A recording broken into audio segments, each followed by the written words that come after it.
I'm Christopher Eccleston, and I'm back playing the Ninth Doctor for Big Finish audio dramas. And I'll be answering your questions.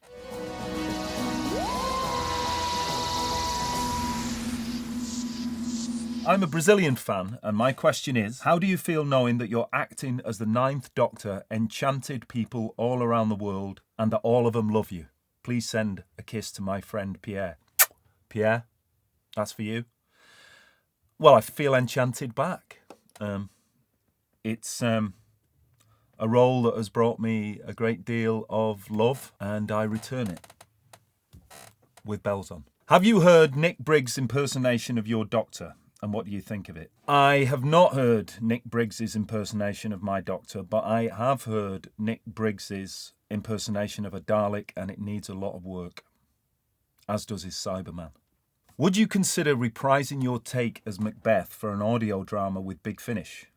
'Tis my favourite one, and I long to hear you perform it. Yes, I would love to do Macbeth for Big Finish, and also I plan to return to Macbeth if I possibly can on stage, in a different production, in London, a chamber production that concentrates on the language and the psychology. A Plank and a Passion production of Macbeth post-lockdown would be very special to me. What eras of history would you like to explore? I recall Paul McGann rather wanted to do a World War I story and got one in Dark Eyes. I would like to go back to Salford of the 1920s and 30s, to the Salford of my mother Elsie and my father Ronnie's childhood. And also the Salford immortalised by Harold Brighouse in Hobson's Choice, the Salford studied for A Classic Slum, the Salford that was visited by Engels, and understand the roots of my own family. After being somewhat distant towards the role since leaving, that's your opinion, what was the deciding factor in returning to the character now? My inner child is very excited to have new Ninth Doctor's adventures again. Well, I mean, I'm an actor and I act to support myself and my children, Albert and Esme. So the deciding factor, it might not be fashionable to say it, is that it's paid work, particularly in a pandemic. After that, it was the quality of the writing, and it's always scripts and writers that attract me to projects. And the quality of Big Finish's writers is so high, and it's been joyous experience. How easy did you find it slipping back into the character, and did audio create any new challenges? I found it very easy. I said that in the first couple of days, and the reason it was easy is because of the quality of the scripts.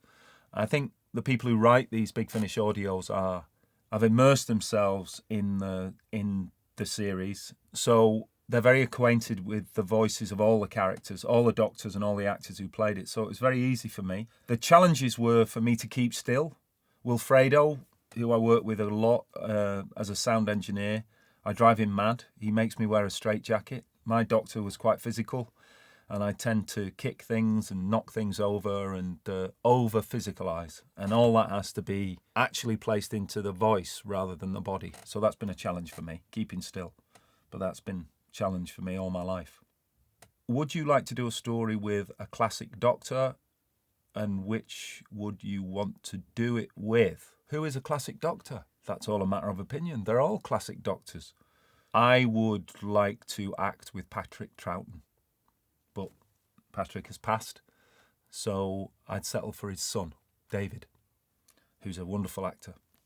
Given the opportunity, would you like the Ninth Doctor to meet the Master and or Riversong, on the chance that Nick Briggs has told you who Riversong is? I don't really know much about the Master and Riversong, but my Doctor's happy to meet anybody, so I'm entirely open.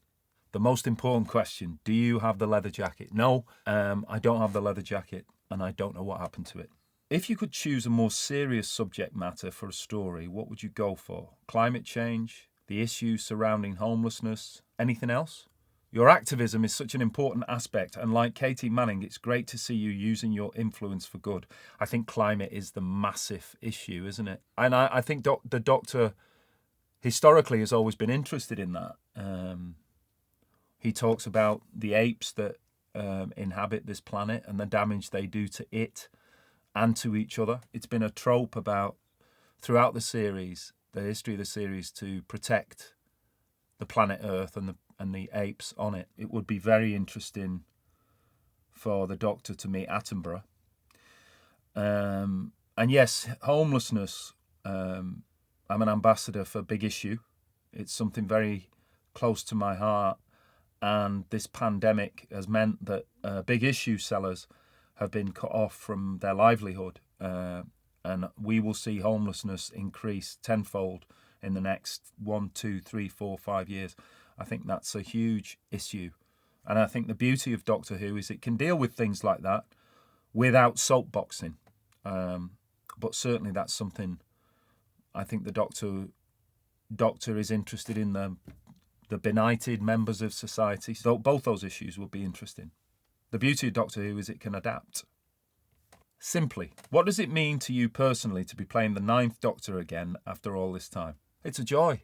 I'm having a lovely time playing him because the scripts I've been given are so good, and Big Finish are so organised and honest and straight talking, and they keep their standards very high. So it's been a joy. Can you please say a certain word again, Chris? Because you are absolutely a certain word. Fantastic.